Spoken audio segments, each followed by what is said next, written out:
My name's Carol Bloom, and I'm the presenter for this webinar being offered by the Institute for the Study of Conflict Transformation. I'm a transformative mediator and also train mediators and work with folks in workplace settings, both as a mediator and a trainer and team development consultant. I live about an hour north of San Francisco and work throughout the San Francisco Bay Area with both public and private organizations. So I wanted to start by just introducing the Deepening Skills webinar and let you know that this is been designed for folks who have had some transformative mediation training and who want to really practice and review the various interventions and get some coaching and work on the skills of transformative mediation. So the first session will be this month, and it's on reflection. The second session on summary, and the third session will cover check-ins, following the parties, and micro-focus. And those will be offered over a 3-month period, once a month. So the first session is the session on reflection. And I wanted to start out by stressing the importance of this intervention. It's something that transformative mediators are doing throughout a mediation session and across multiple sessions with both parties or multiple parties. And before getting into the nitty-gritty of what reflection is all about, I just wanted to go back and mention the importance of the language that we use to describe in this model what we're really listening for and what we're intervening to support. And that those are the opportunities for parties to make empowerment shifts and or recognition shifts. And we'll be talking a lot about those terms and what they mean and how we notice them and how we support them throughout all 3 sessions. So just keep in mind that reflection is something that we're going to be doing in order to support folks to make these shifts, to feel a greater sense of strength and clarity. That's the empowerment shift. And also to let in something about the other person's perspective, which is the recognition shift. So I thought it might be a good way to get into understanding and thinking about reflection and developing our skills in our ability to do reflection well by looking at the definition of the verb to reflect. And what the definition reminds us of is that reflection is actually something we're giving back. We're giving back to the person whom we're reflecting a mirroring and an ability for them to hear themselves through our reflection. So I always like to, for myself as a reminder and also in training, to think about what do we actually see when we look in a mirror. And if you think about it, we don't just see exactly our image and only that. We're actually seeing reflected back to us a lot about ourselves, about our aging process, about whether we, notice more wrinkles or we look tired, or we notice if we're starting to look more like our mother or like our father, or whether our clothes look good or we're having a bad hair day. So the reason I'm pointing this out is that a good reflection in mediation is really capturing a full sense for the person you're reflecting of what they've expressed about in their conversation. And we're giving that back to them so that they can really hear themselves. And so our reflection should be nuanced and as complete as possible. Looking at the intention of the transformative mediator in offering reflection is really very basic. We really want someone to be able to hear themselves through our reflection, to kind of get a sense of what they've expressed, how effectively they've expressed what they wanted to say, and how to improve upon what they've said so that they're getting their message across. So through hearing themselves and making choices about what they're going to say next and how they're going to say it, that we are supporting the potential for a party to feel stronger, clearer, more articulate, more present, more able to have their conflict and talk it through. The next slide looks at really the how of what the model teaches us in terms of how we do reflection. And it does differ in some ways from other models. We're really speaking to one person at a time, and we're fully engaged only with that person whom we're reflecting. And we're trying to use their language, but also not only their language, because you don't want to parrot or sound like you're just saying back verbatim what they just said, which can, as I'm sure all of us know, can be very annoying.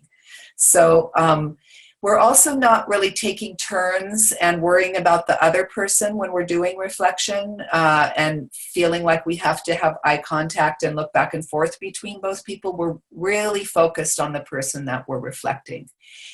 And the other thing that's important and that's a little different, quite a bit different in this model, is that we're also really trying to capture the person's emotional tone in our reflection, and also to match the speaker's intensity or the energy of what they're saying. And we're not dampening that or sitting back and being kind of this very unengaged person to try and keep things calm. No, in point of fact, if someone's upset or angry or hurt, or even if they're very quiet, and we're trying to match that energy so that, again, they feel mirrored. They hear themselves and see themselves and can make choices based on our reflection. The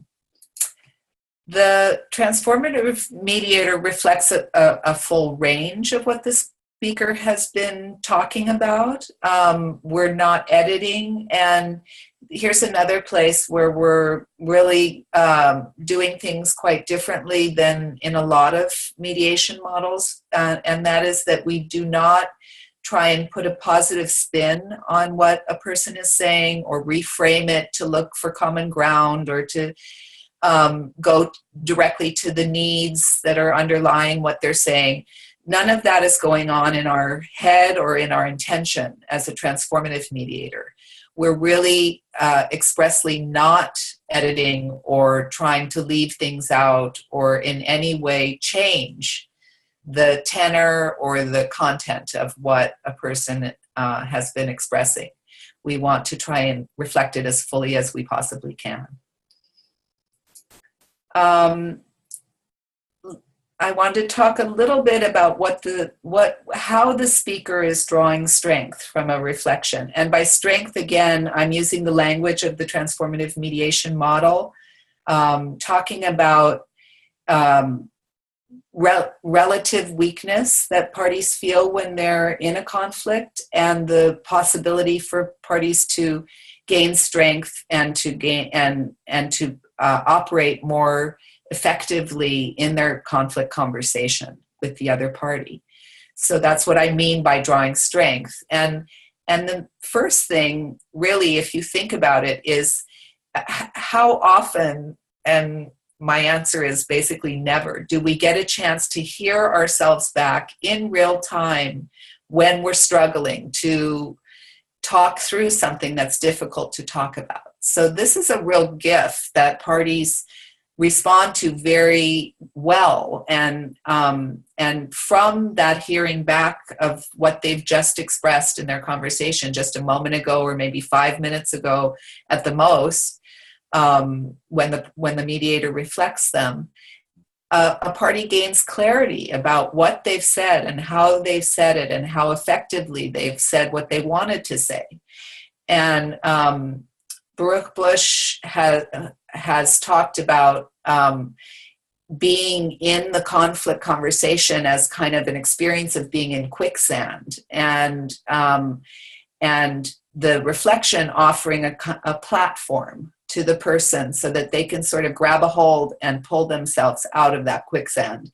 And the quicksand is uncertainty and confusion and feeling righteous and all of those very strong and not very pleasant ways of trying to sort through what you want to say and how you want to say it. And so each reflection sort of provides this platform for a party to step out of that muddle up onto something that's more stable and clearer for them. So I hope that's a helpful metaphor. I find it really helpful to understand how we are supporting empowerment shifts for the person whom we're reflecting.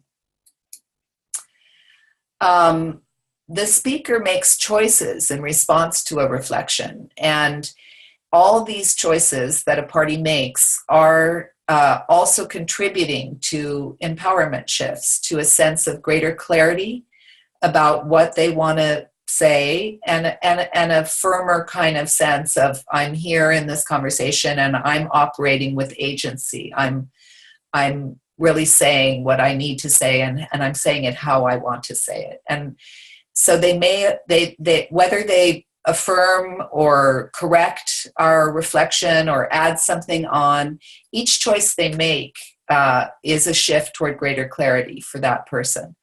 And the other thing that can happen as in response to reflection for the speaker is that they may hear themselves a little differently and open up a little bit to how what they have said might have landed for the other party.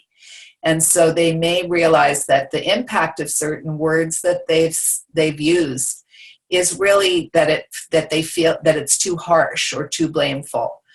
And so they may say back in response to a reflection, well, I did say that, but what I meant to say was this. And so they may, dial back some aspects of what they've said because they realize that it's not landing well with the other person, and it's not achieving what they want in terms of being able to have a more productive conversation with that person. Okay, so for the other person, the person who is not being reflected but is listening to the reflection that the mediator is doing to the party who has just spoken, for that person, there are also benefits. That person gets to listen in kind of from a distance without being looked at or the focus of the mediator's attention or of the other person's attention. Because when the mediator is reflecting someone, not only are we as the mediator fully engaged with that person, but inevitably that person, the speaker, is very engaged with us. So the other party gets to really listen to this reflection from a distance. And it gives that person an opportunity to hear what that speaker said in a new way through the reflection of the mediator. And sometimes it really does feel like, for that listening party, it feels like they're hearing it for the first time. Because when they heard the person say it themselves, all kinds of things got triggered. And so now when the mediator is reflecting it back, the person listening in is really getting to take it in a new and sometimes for the first time way.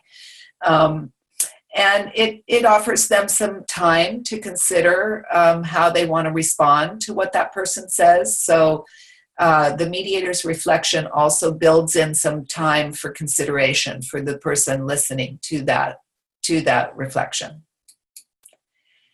And finally, just to reiterate, reflection can lead to either or both empowerment and recognition shifts for both the listener as well as the speaker. So in other words, both parties are responding to the mediator's reflection and are both gaining strength and clarity from that reflection, as well as getting to let in a little bit of the other person's reality or point of view or what they're trying to say or how they're viewing the conflict. So those are empowerment and recognition shifts for the for both parties in response to the mediator's reflection. So that concludes this review of the intervention of reflection for the upcoming session 1. And I hope you've enjoyed it and gotten something out of it, and look forward to working with you next week.